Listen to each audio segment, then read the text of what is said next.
Cake म्हटला की लहानपासून तर मोठ्यांना सर्वांनाच आवडतो. पण आपल्या तोंडामध्ये तर बेकरीची चव बसलेली असते. चला त्याहूनही सुंदर, पौष्टिक मैदा अजिबात काहीच वापरायचा नाही आहे तुम्हाला.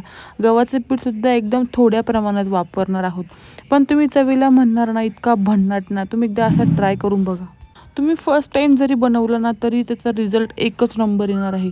जसं एखाद्या मेजरमेंटसाठी वाटी किंवा कप घ्यायचा आहे. चला आपण एक वाटीचंच मेजरमेंट करून हे सर्व घेऊ. 1 वाटीभर मी इथं रवा घेतलेला आहे. रवा बारीक जाड कोणताही चालेल. अर्धी वाटी इथं साखर घेतलेली आहे. साखर थोडीफार प्लस मायनस केली तरी चालेल. साखर याच्यामध्ये ओतून घेऊ. त्यानंतर आहे ना दूध घेतलेलं आहे. थोडंसं कोमट करून घेतलेलं होतं मी. दूध पण त्याच वाटीने घ्यायचं आहे ज्या वाटीने रवा घेतला. 1 वाटी दूध थोडं थोडं करून टाकायचं आहे बॅटरमध्ये. गुठळ्या नको व्हायला किंवा जाड मोठे दाणे नको राहायला त्याचे व्हायला. याला झाकून ठेवूया. त्यानंतर 5 ते 7 मिनटानंतर याला परत आहे ना 2-3 मिनटं असंच मिक्स करत राहिली होती मी. मिक्सरच्या जारमध्ये 2 चमचे दूध पावडर टाकून घेतलेली आहे. दूध पावडर एकदम छान रिझल्ट येतो. दूध पावडर नसेल तर दुधाची साय टाकली तरी चालेल. आणि याला अजून एक टेस्ट देण्यासाठी मी इथं 2 चमचे ते 2.5 चमचे कस्टर्ड पावडर यूज केलेली आहे. कस्टर्ड पावडरमुळे त्याचा कलर पण छान येतो आणि त्याचा लूक पण एकदम भारी दिसतो आणि टेस्टला पण छान लागतो.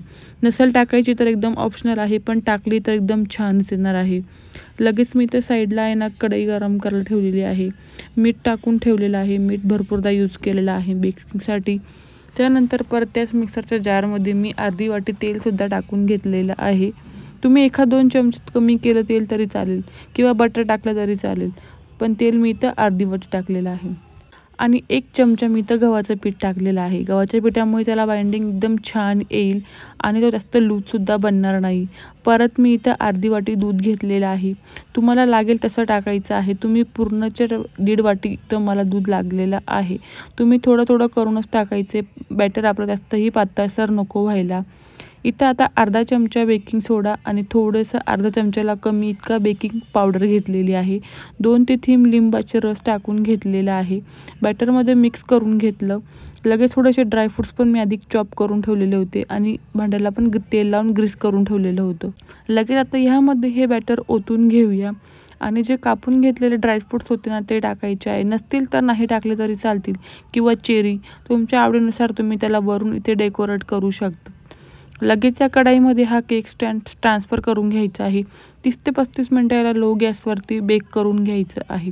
आणि तुम्ही बघू शकतात 30 ते 35 मिनटानंतर चेक करून बघितलं होतं. केक पूर्णपणे इथं तयार झालेला होता. आता मी याला पूर्णपणे थंड करून घेते.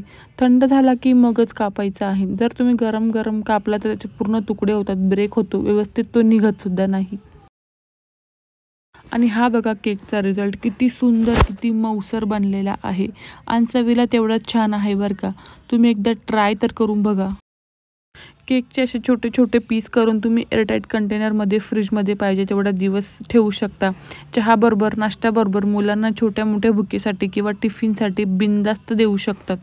नक्की करून बघा. व्हिडिओ आवडलास तर लाईक, शेअर आणि सबस्क्राईब.